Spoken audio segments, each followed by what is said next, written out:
Edit audio. All right. I eat like a fourth grader. I said it. I never met a chicken nugget that I didn't like, or fries, or mac and cheese, or ice cream, or. I think anything with a reservation is above my pay grade. I think that you all understand what I'm saying. But now I have celiac disease, and so I have to be more careful about the way I eat. And I also have a bit of a food disorder in the way that I eat. And somewhere in the last 2 years of menopause, I picked up an apron belly.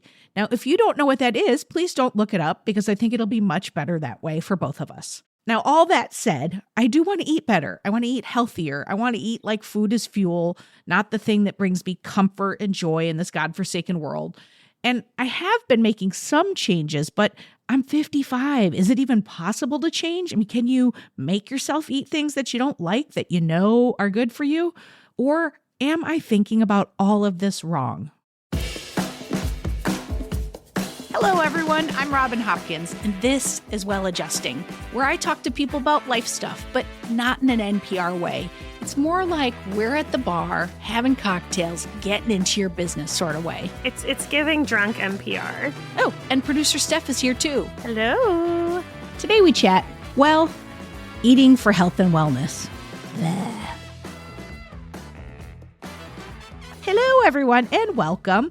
I am so excited for our guest. It's Dave from the Happy Pear. Now, the Happy Pear consists of identical twin brothers, Steve and Dave, who had a dream of helping people to eat more veg. And I like how they say veg because I think it makes it sound cooler. Now, they have a veg shop, a cafe, a bakery, online courses, a recipe club, cookbooks, a 4-acre regenerative organic farm, and I don't even know what that is, and a coffee roastery. And they also have this mission to help you get healthier and be happier. Y'all know that producer Steph and I have been on this journey to get well in small, manageable ways. The big question here is, can Dave from the Happy Pear break through and help us be healthier and happier? Take a listen to see. Oh, but hey, don't forget, if you've got a problem that you want to break down with me and producer Steph, all you got to do is email hello@editaud.io. Okay, here's Dave. All right, Dave, thanks for coming today. So first of all, tell everybody about yourself, and then we're going to talk about what we're here for today. Tell everyone about myself. Well, I'm sitting here in my kitchen. I'm wearing a blue jumper. My name is David Kevin Michael Flynn. I am an identical mirror twin. So that means I'm right-handed. My twin is left-handed. I'm right-footed. He's left-footed. I never heard that before. Yeah, we're mirror twins. We're closer to Siamese than to fraternal twins. You know, it's where the zygote splits further on down, you know, closer towards that. So, yeah. Whoa. And myself, my twin started the Happy Pear 20-something years ago. We started with a vegetable shop to change the world, to inspire people to eat more vegetables. 20 years on, we still have the same mission of helping people eat more veg. And now we've got farms and we've sold, I think, 25 million of our food products in Ireland, and we have courses, and yeah, and it's spawned in loads of different ways, and with the exact same mission of helping people eat better to become happier and healthier, because in our own experience, we found that food is just such a cornerstone of the human experience in terms of well-being, in terms of feeling good, and in terms of also our connection to the planet and to life at large. So that begs the question of, are you ready for Steph and I, producer Steph and I? Because, yes! So we're in the middle of this thing that we're calling Steph and Robin Get Well. And we're trying to make small changes, and we're doing like 2-week increments of trying different things and reporting back on it. And we were like, oh my God, we can get the Happy Pear here and we're going to talk food, because now we have wildly different, I'm going to use the word problems, but it's probably not the right word. But like, I eat like a fourth grader. I'm horrendous. I like, if left in doubt, I'm just going to eat a block of cheese and 4 Snickers bars.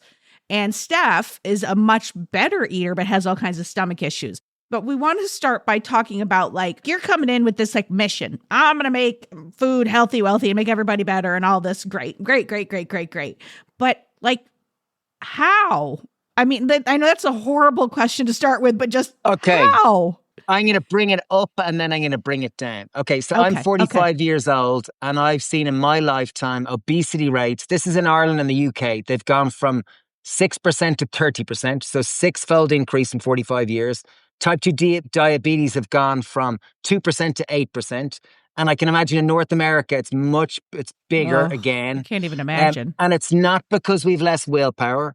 It's not because we've less education. It's not because we've less motivation. It's because our food system has changed fundamentally.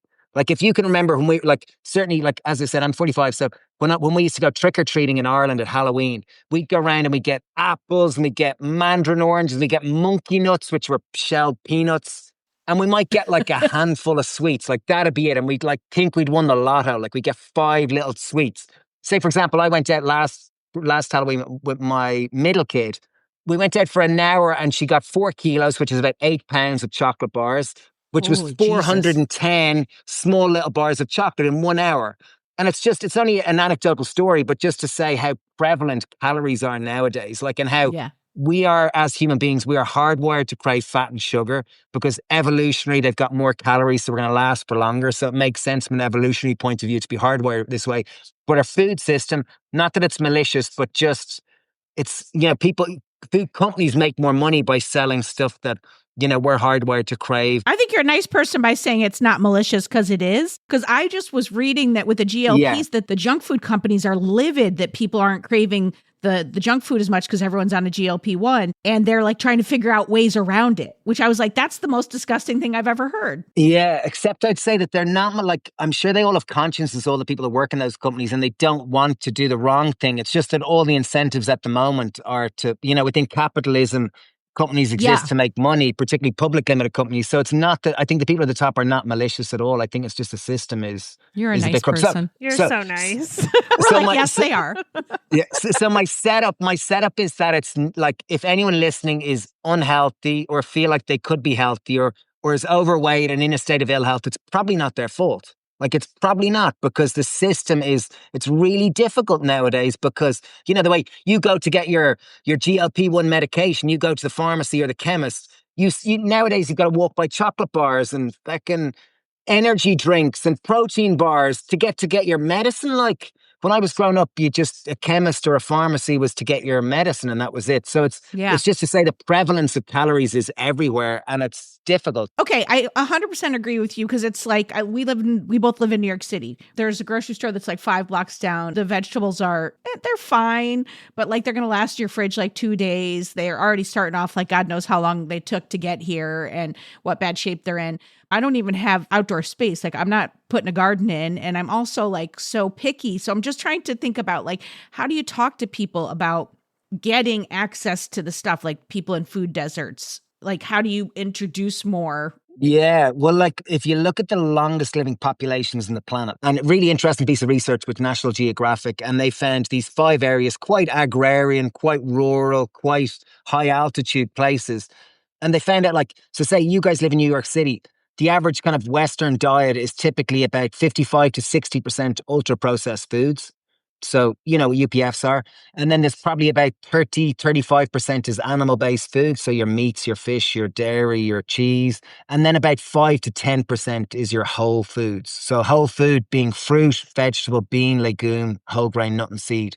Whereas if you look at these longest living populations, 95% plus of what they eat are whole plant food. So it's almost inverted nowadays, the Western diet versus these other ones. So if you guys live in New York City, like it's hard. It's really hard. Like, cause I'm helping a friend who lives in New York City. I have a call with him every week to try to move his dial. And he says like he eats out, 5 or 6 times a week, and he's at events a number of times a week. And it's like, and he says it's hard. The setup is hard. My own thinking is we're going against the tide now because our biology has us craving fat and sugar. And then everywhere we go, modern life is so busy and demanding that, like, particularly if you live in a city, the desire for caffeine and sugar, it's at every street corner. It's at every street corner you go. And our nervous systems are so jacked up that we want it. We want something to stimulate, keep us going. Come on, be productive, be productive.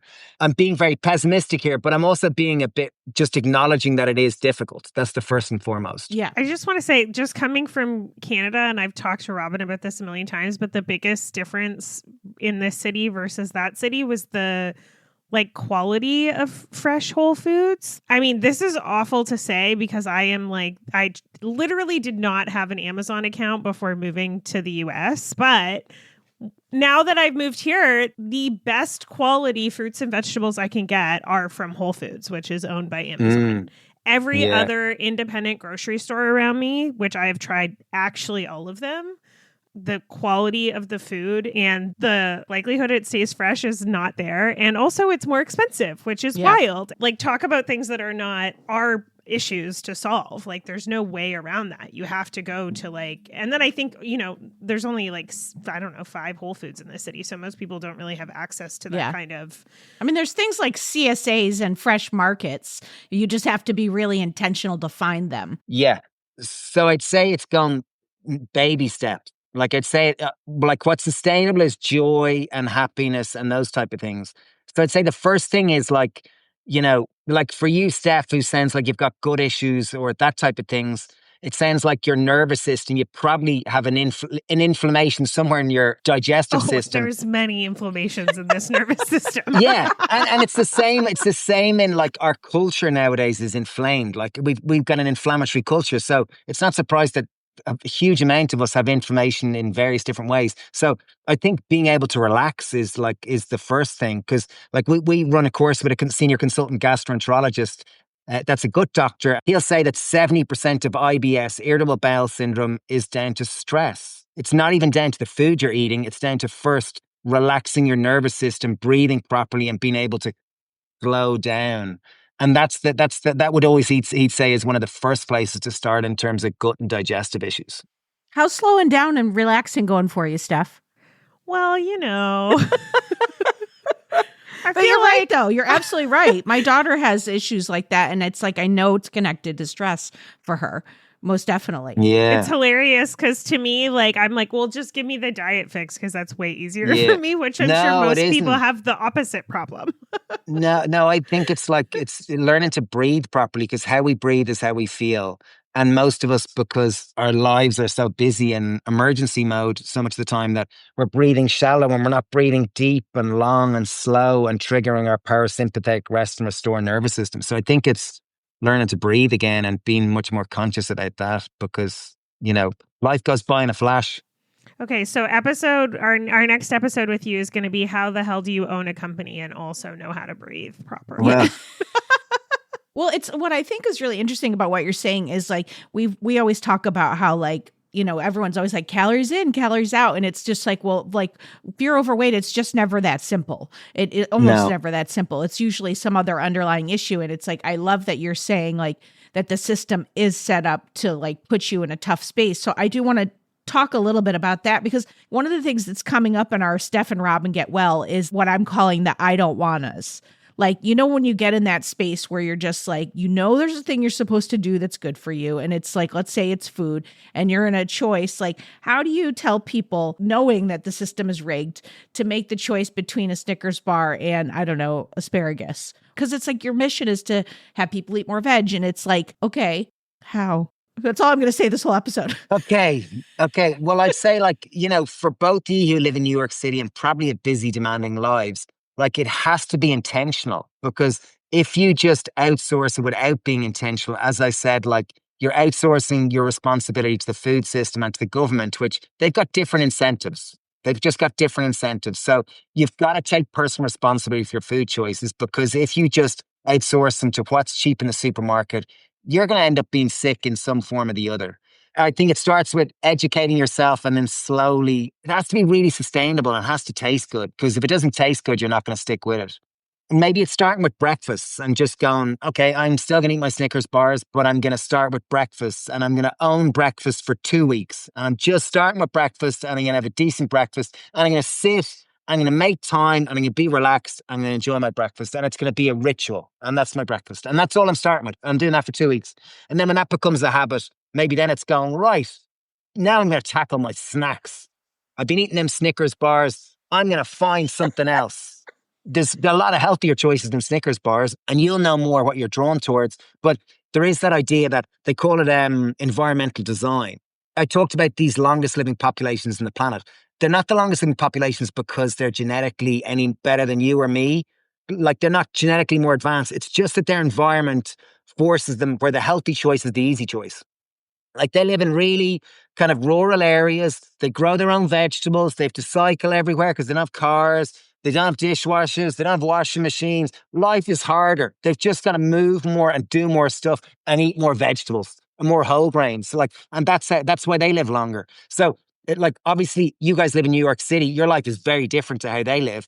What you buy is what you're going to eat. If you have Snickers bars in your house, what are you going to eat when you're stressed and tired? Snickers bars. Yes. If you have, whatever, Captain Crunch or some other cereal in your house and you don't want to eat it for breakfast and you're trying to white knuckle it, it's not going to last. So you've got to environmental design is this concept that you've just got to design your life for knowing that you're going to get stressed, knowing that you're going to get overwhelmed every day.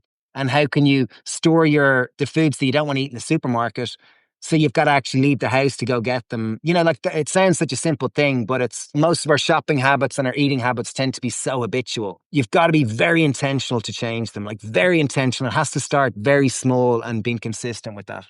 Oh, I love that. And there's so many like good things in what you said. Like, never did it occur to me, because I think I always approach everything like diet minded. And it's like, and you're like, and build in time to sit and make it a habit where you're like relaxing and you're enjoying your meal like that. Like, I'm like, okay, how can I put it in a to-go cup, walk over to my desk, start working while I have this protein shake? Like, that's just such a better way to think about it, which is, I guess, why you are the expert and we are not.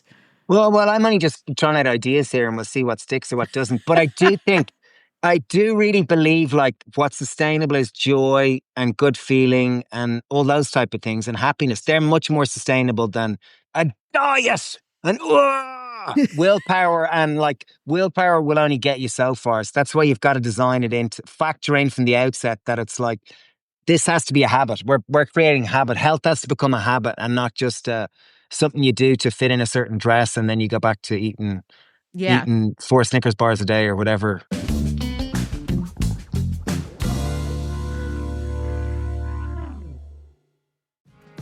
Ever feel like you're doing all the right things, eating well, working out, setting boundaries like you hear about on Well Adjusting, but still feel low on energy? Sometimes the answer is deeper than another health trend.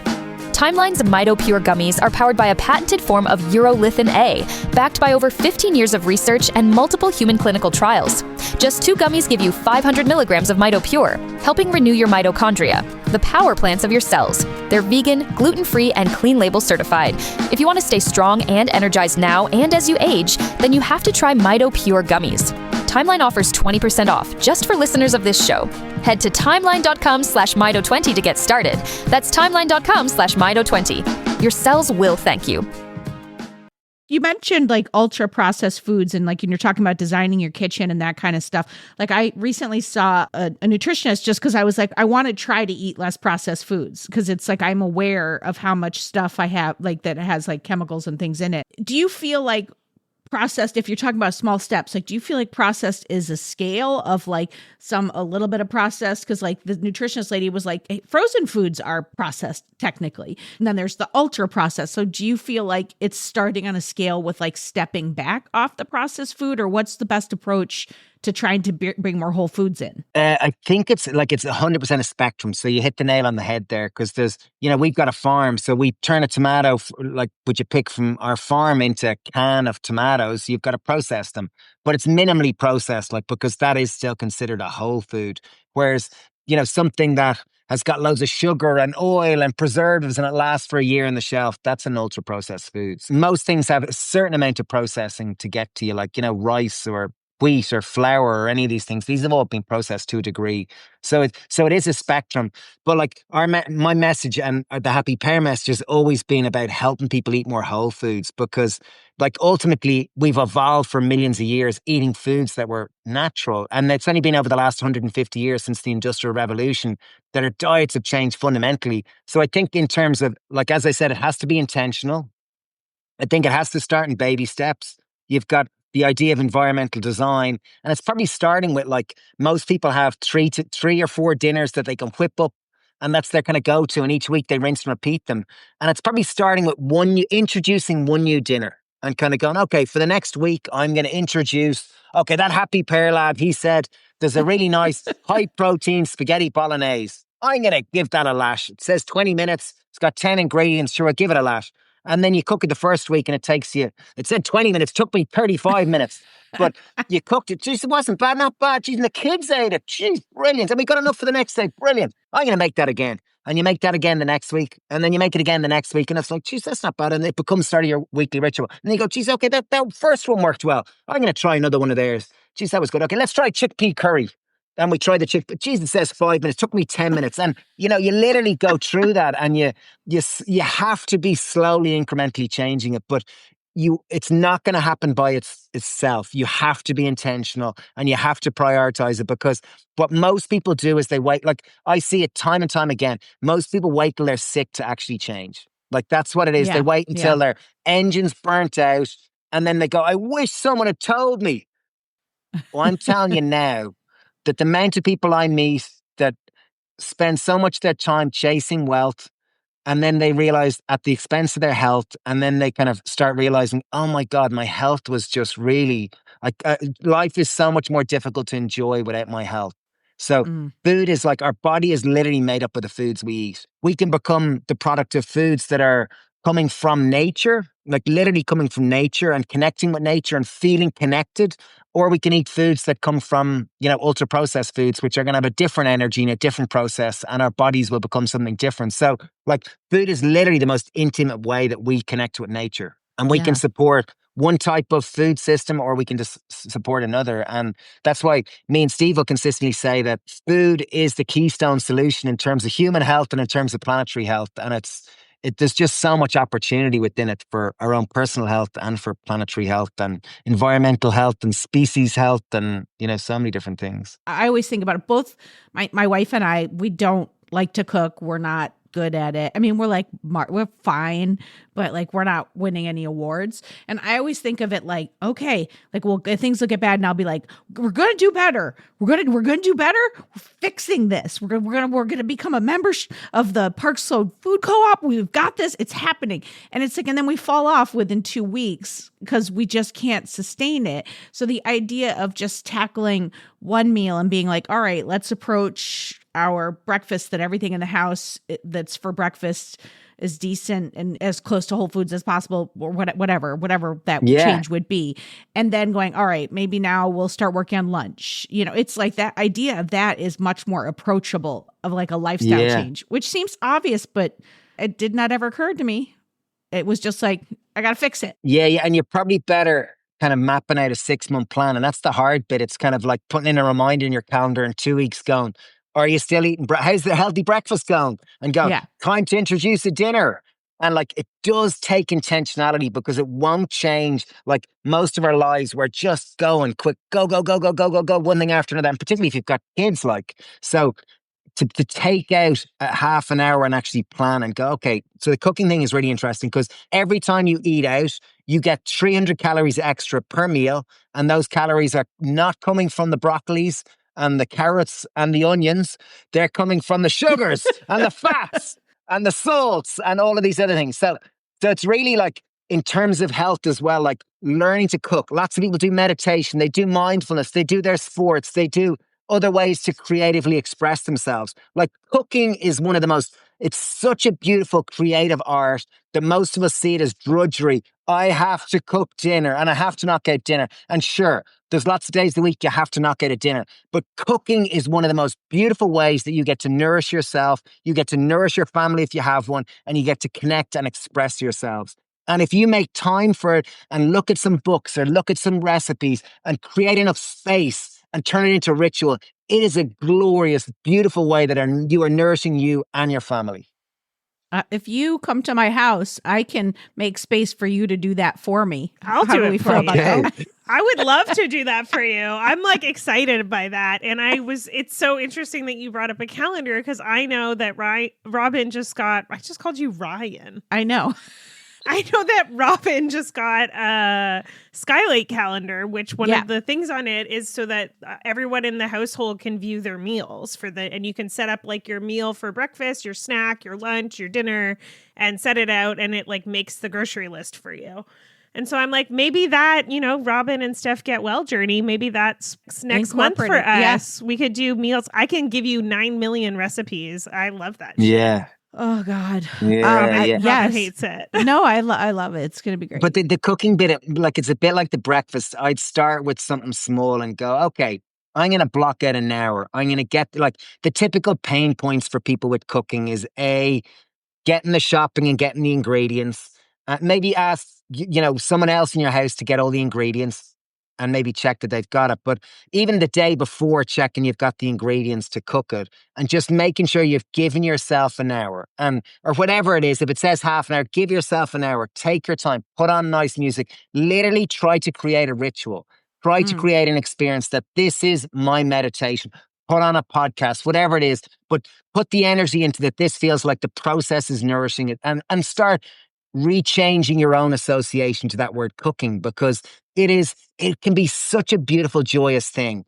And particularly if you're cooking for your family, I cook for my family most nights here. And it's like, I love taking my time. I'll get the ingredients in the morning. I'll get it at 7 a.m. Very often I'll cook my dinner when I'm making breakfast. Like that's what I do because it's easier. I know I've got more energy in the morning. I have more emotional energy. Or sometimes I'll prep my veggies in the morning when I'm making porridge or doing that kind of stuff or whatever I'm doing. When you leave it till 5 p.m. or 6 p.m. or when you come home, like most people's emotional energy is tired and they just want to eat the pizza. They just want their dinner served to them and they can't deal with other people's needs and wants. So I think trying to think it like using your skylight calendar, whatever it's called, and just being a bit more organized around it. Because it comes around every night, dinner, and who's cooking dinner and what's it going to be? And how can we be a bit more organized with it? No, I love that. Because it's like I check my calendar every day for the next day of work, of what's coming, what I have to do, and set my day up. Like, I don't know why that couldn't become part of it where we say, okay, this is what's happening. And I love, love, love the idea of prepping in the morning. So it's like you're just kind of like putting it together.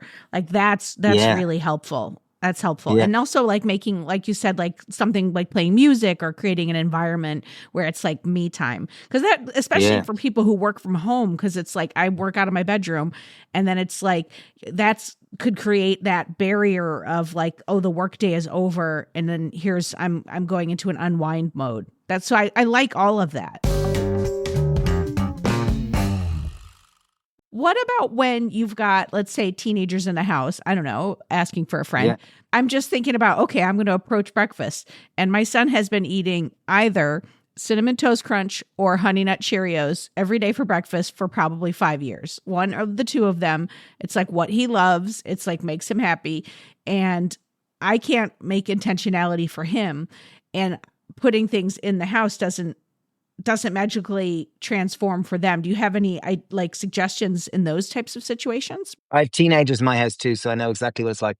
I think it's hard, because teenagers they have their own money typically, and they have the same desires for fat and sugar that we have, but their brains aren't as developed as ours. So they typically eat more percentage of ultra processed foods than a grown up does. So they're craving more fat and sugar and sweet. And it's just like, it's hard because the teenagers is really, really hard. So in my household, like I make smoothies for breakfast. Smoothies tend to be easy, or I can get smoothies into them. They'll taste pretty good. I put in frozen fruit and I put in bananas and peanut butter and oat milk, and it's just really simple. And maybe I put in some seeds, and sometimes they drink them and sometimes they don't. It's not easy with teenagers, but it's starting again. It's doing your best, but you can control the meals they eat at home. Because when they're out in the street, they're going to eat loads of just junk, because it's so readily available. So that's why at home, like I'm hard at home. Like this is what's for breakfast. This is what's for dinner. That's it. No. And like, obviously, like I have daughters, so they'll wrangle me. They can press my buttons and, oh, Dad, come on, Daddy, can we get this or whatever? And like, they'll play me. And I'm a sucker. Like I'll be played quite often, but they do have a good relationship to food. And that's the main thing. And they eat pretty good as far as teenagers go. Amazing. I have a follow-up on that because it's so interesting. So my partner is autistic, and so that comes with an extra food layer that they prefer beige foods. That's like an overgeneralization, but I call them beige foods because I have always been taught, like, I think Robin and I've always said this to you, like, how can you make your plate look more like a rainbow? Or like, what colors can you add into your plate or whatever? I took that from you. I love that. Yeah. And it's nice because then you're like, oh, you realize when your plate is all beige, you're like, oh shit, there actually isn't a vegetable on here. But anyways, so do you have any recommendations for that? Like slowly adding in, I guess what I've been trying to do is add in one vegetable or one like unknown food to try to like open the palate, but you have more experience working with tons and tons of people. Do you have any recommendations for just like, growing your relationship with food and making it more positive to trying new things? Is texture a thing too? Yes. What about soups? Soups tend to be Yeah, they like a blended soup, but not like a lentil soup. but you can put lentils and blend them too. So soup is an amazing way that, particularly with kids, they could go, "Oh, what's in the soup? It's just soup. What's in the soup? It's orange soup. Like, what do you think's in it?" And it's like, it's literally taking that approach to kind of going, "Why is the soup green?" Well, it's just a soup. Like, what's in it? It's just soup. It's so funny. Yesterday, Like yesterday, I recently got them into pesto pasta salad.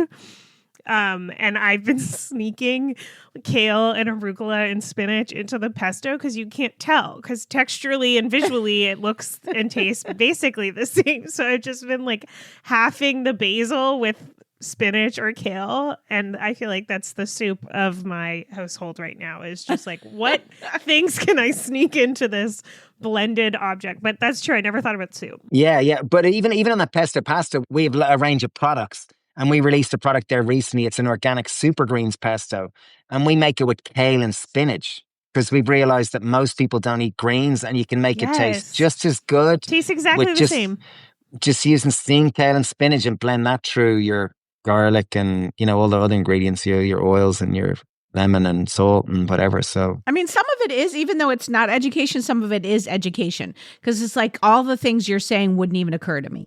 Like, I grew up in an upstate New York where we ate, like, the only vegetables we ate were potatoes, peas, and corn. And it was like beef and like if you had chicken, it was like fried chicken. It was like from KFC, but everything was just like, it was like meat and potatoes. Like, that's just how we grew up. And so I have like both Mary and I, and she grew up in Ohio, same. I have so little knowledge that like trying to build that, which is why I love that idea of the recipe of like one new one per week, and you make it a bunch of weeks until you kind of own it. Cause it's like, I wouldn't even think to do that. I'm like, okay. Like any of the things you guys are saying, which is amazing. It's like there's a lot to learn, which I think makes me feel less hopeless about it, that it can't be done. Yeah, I think that's the amount of opportunity. Like, I think get excited about the opportunity for growth and evolution. Oh my God, how exciting.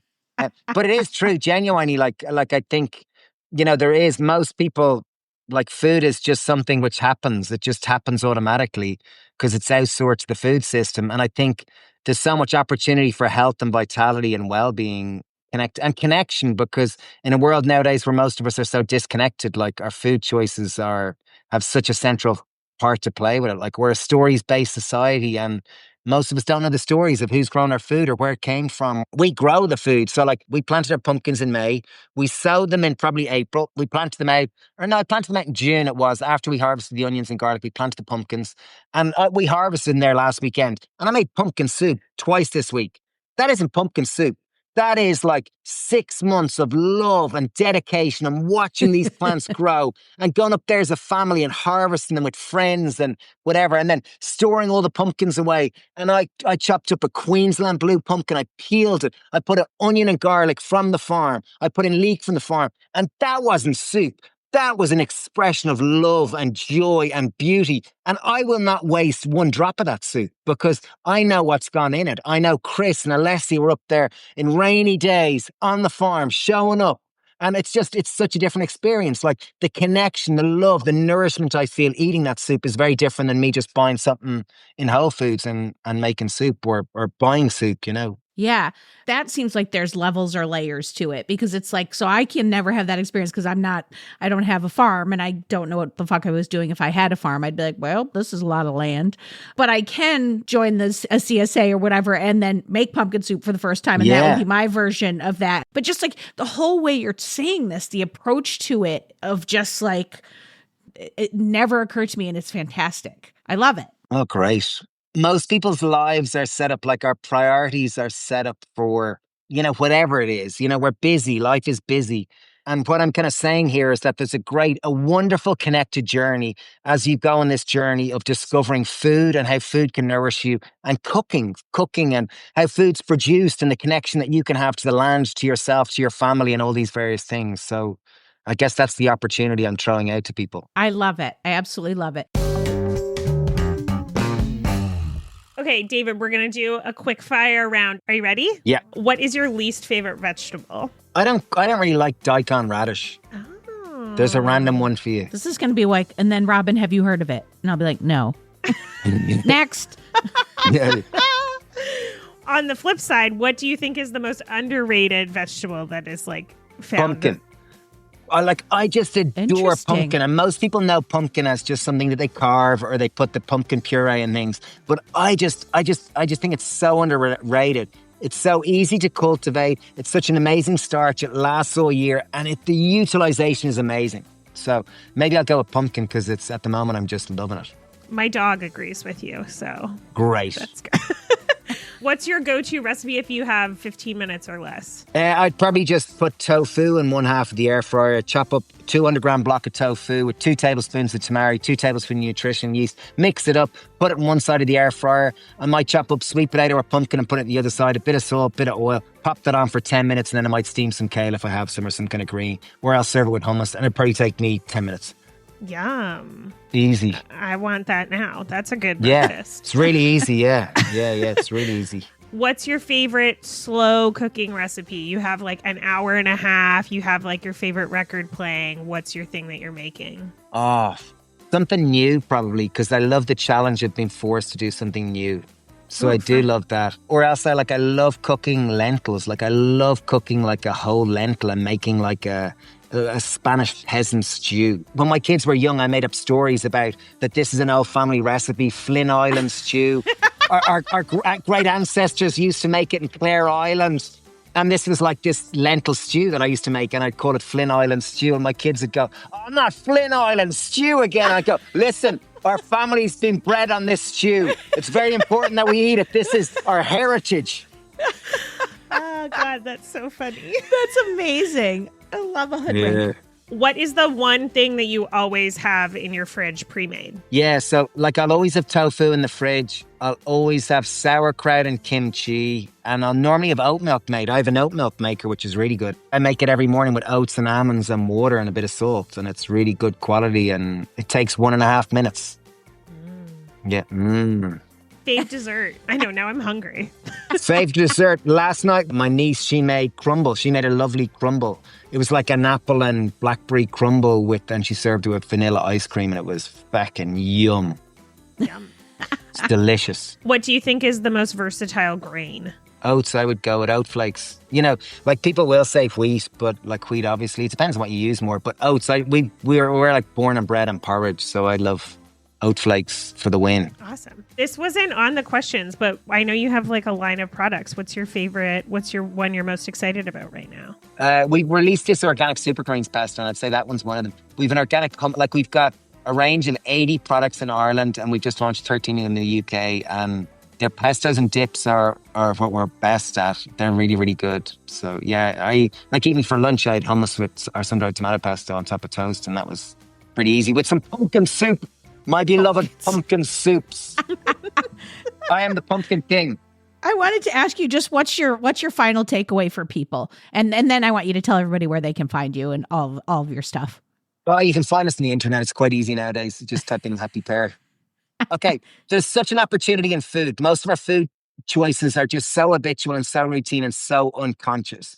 And there is such an opportunity for connection to yourself, connection to the landscape, connection to your family via our food.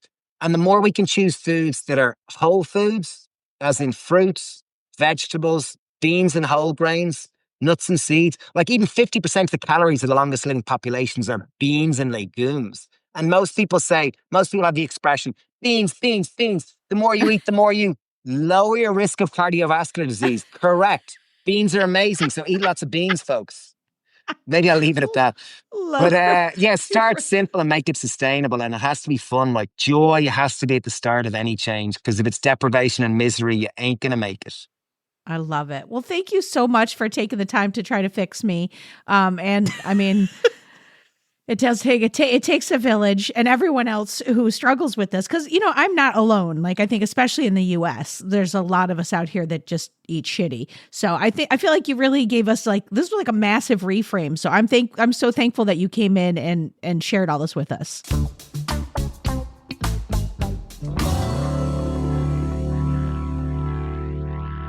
Whew. Well, that's a wrap for today, folks. And thank God, because now I am fucking starving.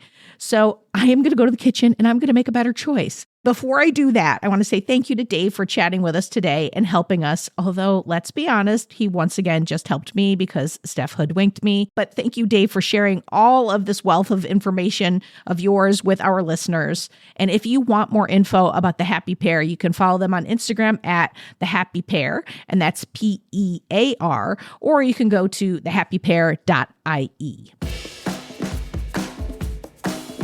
For more Robin, and you may need that, you probably don't need it, but if you do, you can follow me at Real Rob Hops on all the platforms, all the socials, as the kids today say. Well Adjusting is an Edit Audio original series. It's exec produced by Steph Colburn and Robin Hopkins. Our producer is Maria Passingham, and our production manager is Kathleen Specker. This episode was edited by Megan Hayward. Thank you to the entire Edit Audio team and to you for listening. Oh, hey, before you take out those AirPods, this show is just for entertainment. If you are in need of help, please, please, please reach out to a professional. Go ahead and get that help. You deserve it. At Arizona State University, we're bringing world-class education from our globally acclaimed faculty to you. Earn your degree from the nation's most innovative university. Online. That's a degree better. Learn more at asuonline.asu.edu.